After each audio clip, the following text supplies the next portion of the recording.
degmada Xamar Jajab walaaltinimo isku duubni isjacayl isdhaxgal dadaal iyo dabaaldeg waa mid u sabab karta guusha degmada Xamar Jajab ee koobka degmooyinka sanada 2019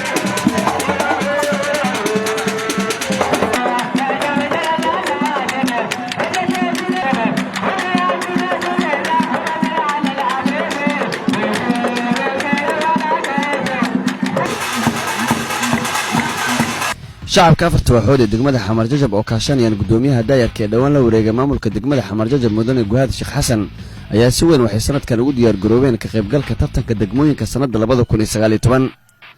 waxa si xoog lagu socday waxyaha Xamar Jajab ee kala ah Janaal Daawud Koodamey Horseed iyo Gaheer diiwaan gelinta iyo abaabulka taageerayaasha Xamar Jajab oo sanadkan la keenay doono tartanka degmooyinka garoonka lagu ciyaari doono kadib 3 bilood ay wadeen diyaar garow xulka degmada Xamar Jajab oo hogaaminayo laacibkii hore ee kooxda Banaadir ee qaranka Soomaaliya Daadar Amin Cali Daada ayaa waxa munaasabad dhiirigelin iyo dardaaran loogu sameeyay xarunta degmada Xamar Jajab ay ka soo qayb galeen shacabka degmada Ismaan Xasan Cabdullaahi oo gudoomiyaha ururka haweenka ee qaar kamid ah haweenka degmada Xamar Jajab ayaa waxay ku ballameen sanadkan ay garab istaagaan ciyaartooyda xulka degmada Xamar Jajab wallahi العظيم lama soo koobi karo maanta farxadeyda saaka u istaagi lahaa hadeer waan taaganahay abaabulkeennana uma maleynayo inuu gaabin doono sanadkan sida aan jilbaha aan u rugeyno iyo xusuuladeena oga murxayaan waxaan u rajeynayaa ubaxa yaryar oo quruxda badan oo isboortiga inay horumar gaaraan guul noo soo hooyaan sida uu gudoomiyaheena noogu sheegay waa beri wuxuu dhahdee bundada hoostooda ku nikin jireen Xamar Jajab waa inay bundada korkooda ku ninkisaan sanadkeen inuu yahay qiraya maasha Allah wiilasheena markas garabkooda ayaan taaganaan hadaana gabdhaha Soomaaliyeed si gaar ahaan aniga u taageeraya sanadka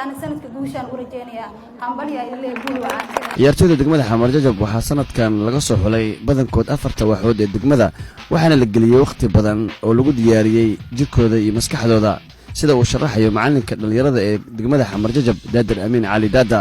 waxa isbedelay dhamaan sidii hore waxay u socdi jireen waxa isbedelay maamulkii waxa isbedelay macallimiintii waxa isbedelay ciyaartooydii waxa rajaynaynaa insha Allah wixii kale isbedeli doona oo tartanka ka imaan doona Duulaahna gaarsiyo ciyaartooyda hadda ay joogaan waa ciyaartooy aad u daayar xirfadoodna ay sareyso higsigooda iyo targetkooda wuxuu yahay in ay koobka ku guuleystaan sanadkan insha Allah horta runtii wallahi inta maamul aan la soo shaqeeyay ma arkin maamul u dhigma maamulka degmada Xamar Jajab waxay diyaar u yihiin in ay ka qabtiraan in ay ka horumariyaan dhalinyartooda oo matalaysa degmada Xamar Jajab aad bay u mahadsan yihiin maamulka ugu sareeya degmada Xamar Jajab ugu horeeyay gudoomiye Guhaad xidigaha ay ku tashanayso degmada Xamar Jajab waxa kamid ah weeraryahankii daayarka ee dugsiga hoose dhexe ee 20 December Cabdifataax Maxamed oo loo yaqaan Rashford kaas oo lagu xasuustay inuu qaaday goolintii tartanka iskuulada markii uu dhaliyay 19 gool degmada Xamar Jajab waxay gashay groupka ay kula jiraan degmooyinka kala ah waa bari Holowdaag Xamar Weyne iyo Warta Nabada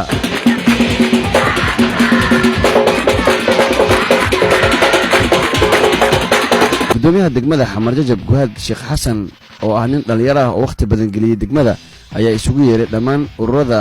degmada odayaasha macallimiinta ciyaartooyda iyo bahda sportska waxaan uu ka talageliyay sidii loo horumarin lahaa dhalinyarada sportska degmada isagoo u ballan qaaday dhiirigelin aan xaduud lahayn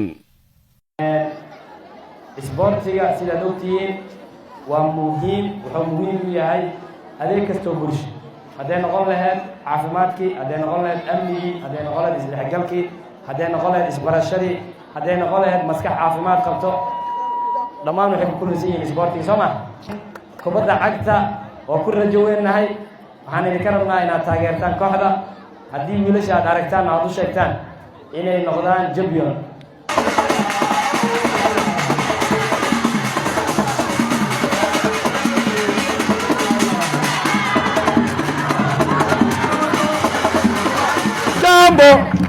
jambo sana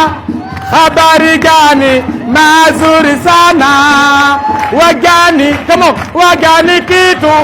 Somali yetu hakuna matata jambo sana habari gani mazuri sana wagani kitu Somali yetu hakuna matata kooxdeedana Brazil aan ku ogahay kooxda Brazil mar hore la dhahay Xamar Jajab Brazil way been maaha balooni kasta Xamar Jajab looga imaanay fankalor xamar jawa looga imaanay heesa dildho xamar jawa looga imaanay fiiri kiler xamar jawa deganay waa heesa saxmo shankar ma sha Allah shankar waa kooxda iftin waa kana intaas degan gurigiisa shankar xamaray ka baxeen Georgia boorteeri qaranka Soomaaliyeed xamar jawa iska baxay boqolaal qof oo ka socotay afarta waxood degmada xamar jajab ayaa maanta halkan ka soo qayb galay waxaana ujeedadooda ahayd inay dhiirigeliyaan ciyaartooyda degmada xamar jajab iyadoona waxyaha kala duwan ee degmada xamar jajab ay ka socdeen dhalinyaro hooyooyin iyo sidoo kale qaar ka mid ah bahda sportska maxamed cabdi muudi astaan sports degmada xamar jajab